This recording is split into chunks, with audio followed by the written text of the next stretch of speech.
Have you ever felt nervous, shy, or embarrassed when speaking English? If your answer is yes, you're not alone. Many English learners, even the really good ones, have felt anxious about speaking. It's completely normal to worry about making mistakes, being judged, or not finding the right words.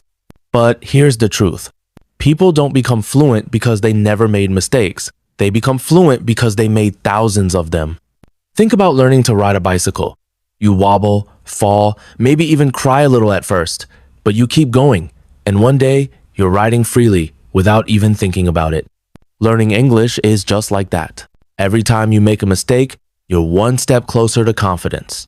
Every time you try to speak, even if you hesitate, you're training your brain to think in English.